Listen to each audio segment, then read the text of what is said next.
Coucou tout le monde, c'est Nat, j'espère que vous allez bien. Bienvenue dans mon antre. Aujourd'hui je vous accueille dans une jungle en fait, exactement. Dans une jungle pour vous présenter le livre de mon ami Goliath, The Boy Who Lived Inside of a Volcano. Je vais y arriver si j'arrive même pas à dire le titre. The Boy Who Lived Inside a Volcano. Alors, c'est quoi ce garçon qui a vécu à l'intérieur d'un volcan? C'est un livre qui est pour enfants, mais pour enfants assez grands. C'est-à-dire que, évidemment, il y a des images dans ce livre qui ne vont pas s'adapter aux plus petits. Et puis, c'est un livre qui est vraiment magnifique. Si vous le donnez à un enfant trop petit, ce qui va se passer, c'est que voilà, il risque de le déchirer, etc. Donc, c'est pas prévu pour les enfants tout petits. Moi, je dirais à partir de l'âge de 7-8 ans. Pas avant. Parce que, comme je vous le disais, il y a des images, il y en a 2 ou 3 un petit peu impressionnantes peut-être. Et puis l'histoire est quand même assez profonde. C'est une histoire qui contient beaucoup de métaphores. Donc c'est vrai qu'il faut que l'enfant soit quand même assez grand. Alors, c'est un livre pour les plus jeunes, mais pour moi, c'est pas un livre réservé aux plus jeunes, justement. C'est un livre qui est pour tous. Je pense que tout le monde devrait l'avoir dans sa bibliothèque. Alors, évidemment, je prêche pour ma paroisse, parce que Goliath, c'est un ami de longue date maintenant, on peut dire, ça fait 5 ans qu'on se connaît, entre guillemets, à travers les réseaux, pour la bonne et simple raison qu'on habite très loin l'un de l'autre, parce que sinon, je pense que ça ferait bien longtemps qu'on se serait rencontrés, mais c'est quelqu'un que je considère comme un de mes amis proches.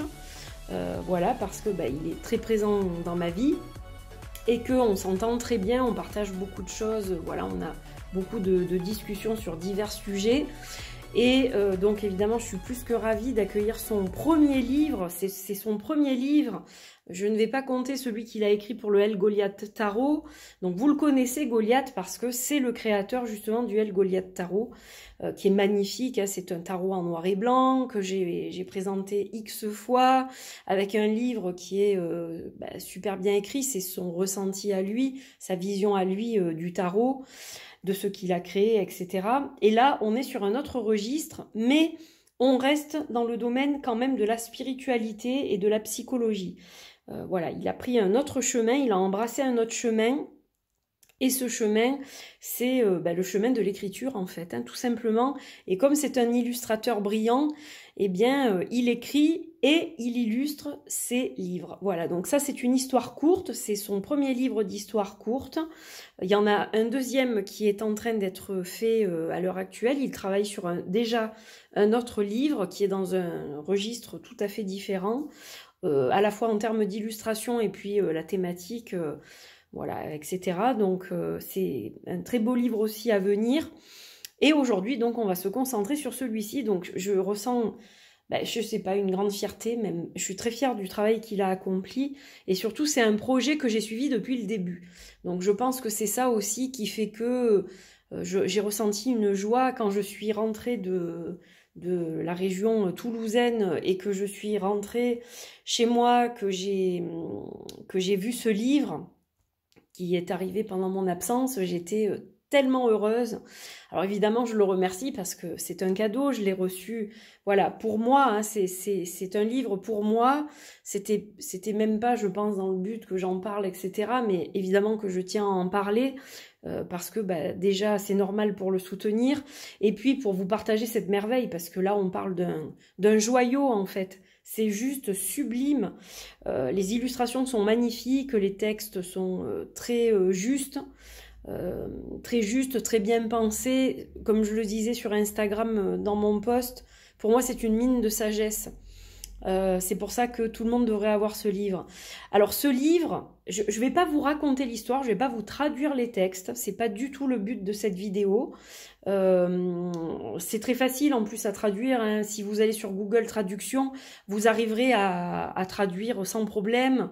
C'est quand même un langage assez simple puisque au départ ça doit s'adapter aux plus jeunes aussi. Donc c'est quand même pas très compliqué. Si vous parlez un petit peu anglais, je pense que vous allez vous en sortir. Si c'est pas le cas, Google Traduction et vous allez vous en sortir très bien aussi. C'est un livre assez court. C'est surtout, voilà, la richesse des illustrations, l'histoire, qui est une jolie histoire avec une morale, vous savez, un peu à la fin, on a une espèce de morale quelque part, et puis surtout, ça nous explique des choses, comme je vous le disais, au niveau psychologique, au niveau des émotions. Ce livre nous parle finalement de la gestion des émotions. Quand quelque chose nous impacte et que c'est négatif, que ça nous rend triste, qu'est-ce qui se passe? Souvent, quand on est triste, eh bien, on développe d'autres émotions par-dessus, en fait, qui couvrent la tristesse, etc. Donc souvent, c'est la colère qui va couvrir la souffrance, en fait, qu'on ressent. Et cette colère, si elle n'est pas gérée et si elle n'est pas exprimée, si elle n'est pas soignée, je dirais, quelque part, eh bien, elle va grandir en vous un petit peu comme un espèce de volcan, et puis elle va vous brûler, et elle va ressortir, et elle va brûler tout ce qui est autour de vous, en fait. C'est un peu ça la métaphore de l'histoire. Donc voilà, ça je tenais à vous l'expliquer. Je vais vous montrer évidemment quelques images, hein. C'est le but aussi de cette vidéo. Alors je ne vais pas tout vous montrer, parce que je veux que vous ayez des surprises quand vous allez recevoir à votre tour ce livre. Voilà, le but c'est pas de vous spoiler totalement, mais je tenais quand même à vous en montrer quelques extraits. Alors, l'enfant qui n'est pas embrassé par le village va le brûler pour sentir sa chaleur. Donc vous voyez ça déjà, c'est une phrase qui fait réfléchir. C'est en fait, l'enfant est à la recherche de, comment dire, de l'attention des autres. Donc quand quelque chose ne va pas, quand quelque chose le fait souffrir, eh bien il va faire des tas de choses, souvent qui impactent l'entourage dans le mauvais sens du terme, pour qu'on le remarque. C'est souvent, je prends un exemple, mais par exemple les enfants qui ont des parents qui vont divorcer, souvent, surtout quand il y a du conflit entre les deux parents, hein, évidemment, mais souvent l'enfant va commencer à faire des tas de conneries, entre guillemets, parce que sa souffrance est telle que la colère prend le dessus, et là, il fait des tas de choses pour se rendre intéressant, etc. Et puis, il se rend pas compte, souvent, de l'impact que ça a sur l'entourage. Voilà, donc c'est un exemple parmi tant d'autres. Mais justement, c'est un livre qui va parler aux enfants qui traversent des choses difficiles. Voilà, donc écrit et illustré par Goliath. Et là, on a un petit mot ici que j'aime beaucoup.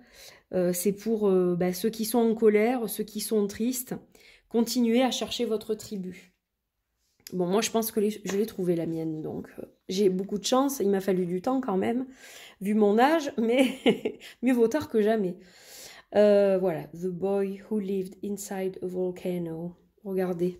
Ça, c'est comme il devient. Je ne vais pas tout vous dire non plus. Donc, voilà. Je vous présente Hong. Alors, pour le prononcer, c'est Hong, je crois. Hong. Hong. En français, c'est un peu différent. Donc voilà le petit garçon en question qui me fait, par certains côtés, penser à l'auteur. De toute façon, quand on crée quelque chose, c'est souvent d'expérience personnelle. Donc là, vous faites connaissance avec le petit Hung et puis sa petite caméléone Bok Bok qui l'accompagne partout. Donc c'est un enfant qui a été trouvé, hein, c'est un petit peu comme Tarzan, il a été trouvé dans la jungle, il a été abandonné. Voilà, et puis il arrive dans une tribu, du coup il est recueilli entre guillemets par une tribu, mais qui le voit comme un étranger, qui le voit comme quelqu'un qui leur ressemble pas, il n'est pas comme eux. Pourquoi? Parce qu'il a des marques rouges sur le visage, hein, il a des peintures comme ça sur le visage, il arrive comme ça, et puis voilà, ça fait partie de lui, et puis il est mis de côté, il est souvent seul. Les enfants du village ne veulent pas jouer avec lui, ne veulent pas partager les fruits qu'ils ont cueillis, etc. Donc, cet enfant seul, petit à petit, il va s'isoler en fait. Il va s'isoler. Alors, il y en a une que je veux vous montrer absolument parce que c'est ma préférée, c'est celle-là. Donc, il décide... vous le verrez, mais de s'isoler et d'aller vivre dans la jungle tout seul. Regardez comme c'est magnifique, enfin, c'est une merveille, quoi. Voilà, et donc, vous verrez ce qui se passe. Je vais pas tout vous raconter, mais voilà, bon, là, il y a une espèce de monstre qui fait peur, Et puis, vous verrez la tournure que prennent les choses. Regardez comme c'est magnifique. Sublime, hein. Vous verrez un petit peu tout ça. Et puis, il y a une petite sirène qui arrive à un moment donné. Voilà, et vous comprendrez ben, la morale de l'histoire, tout ce qu'on a voulu vous expliquer jusqu'à la fin du livre. Voilà, la fin. Donc, je ne veux pas tout vous montrer. C'est dans le but de vous le faire découvrir. C'est un teaser, mais voilà. Là, on a la fin, mais un nouveau départ. Et on a une photo de Goliath. Donc, voilà, Goliath qui sourit pas hein, sur cette photo. Je vais l'engueuler. Hein. Il aurait mieux fait de mettre une photo où il sourit quand même. Mais bon, c'est pas grave. Donc Goliath, c'est un artiste australien voilà, qui a été primé. Et ça, donc, c'est son premier livre d'histoire courte. Son travail s'oriente vers la magie, le mysticisme, la psychologie, la spiritualité et les émotions. Il travaille avec divers médiums, comme par exemple les huiles, l'acrylique, le crayon et le fusain. J'essaye de lire parce que j'y vois pas super bien aussi en même temps, donc c'est pas évident pour moi. Donc ce livre, le garçon qui vivait à l'intérieur d'un volcan, c'est une histoire à propos de la fragmentation en fait, des conséquences de celle-ci, de ce qu'on porte à l'intérieur, de la colère et des émotions qui couvrent... de la colère qui couvre les émotions, enfin la souffrance quoi. Le volcan et la pierre de colère, c'est une métaphore qui représente la colère ou le monstre à l'intérieur de nous.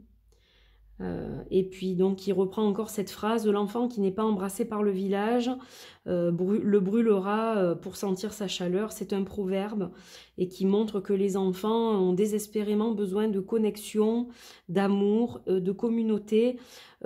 Si ces choses-là ne font pas partie de leur vie en fait, s'ils ne trouvent pas ces choses-là, si on ne leur donne pas ces choses-là, eh bien ils vont désespérément appeler à l'aide. Et c'est ça qui peut justement entraîner des comportements destructifs. Destructeurs. Voilà. Destructeurs plutôt, pas destructifs. Donc voilà pour le petit mot que vous avez à la fin du livre. Et l'illustration du singe, petit singe avec la mangue. Voilà, donc un magnifique livre. Vraiment, je vous le recommande à 2000%, à la fois pour vos enfants. Donc je vous dis, moi, ça c'est mon avis à moi.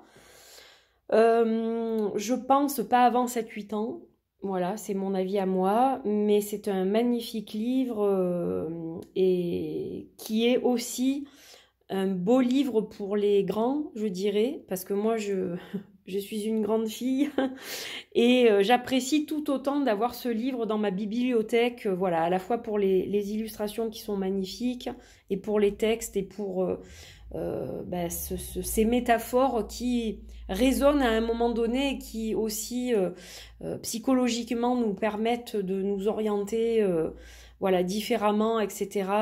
Ça nous envoie des messages comme ça. Donc c'est vraiment intéressant, quoi. Voilà, un très beau livre. Voilà mes amis, donc je suis contente de vous l'avoir fait découvrir, n'hésitez pas à soutenir ce livre, il était à un prix vraiment raisonnable, avec les frais de port, etc. Bon, le seul truc, ça je vais quand même le mentionner, parce que je sais qu'on va me poser la question.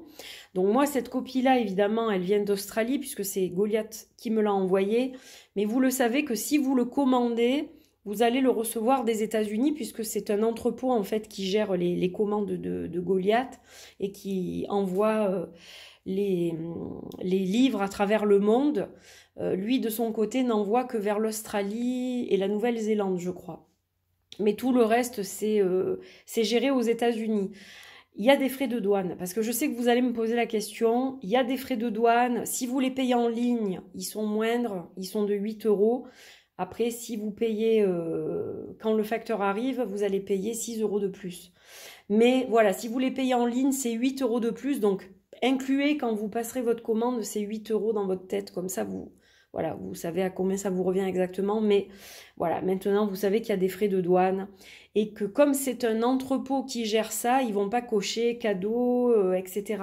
Eux, ils vous cochent le prix exact du livre, ils vous cochent que c'est une marchandise que vous avez achetée, etc. Donc forcément, quand ça arrive à la douane, ben, il y a des frais. Voilà. Au moins, vous le savez, je reste transparente là-dessus parce que je sais que ça va m'être demandé, donc je réponds avant qu'on me le demande. Voilà mes amis, donc j'étais ravie de faire cette vidéo, je suis très très heureuse d'avoir pu vous présenter ce livre. Vous me direz ce que vous en pensez. Voilà, j'ai pas voulu vous montrer trop de choses parce que ben, le but c'est que vous le découvriez par vous-même aussi. Dites-moi ce que vous pensez de ce livre. Est-ce que vous pensez l'acquérir? Est-ce que vous l'avez déjà peut-être? Voilà, vous me direz tout ça.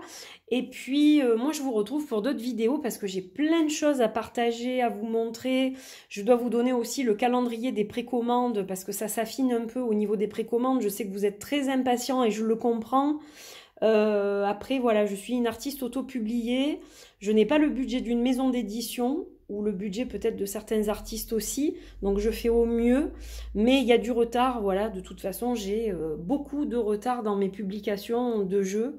Je vous l'avais dit déjà en fin d'année que ça prendrait du retard, mais ça a pris davantage de retard de ce que je pensais. Mais je vais vous informer là-dessus. Je vais faire une vidéo vraiment là-dessus aussi cette semaine de toute façon, puisque j'ai déjà quelques infos à vous donner.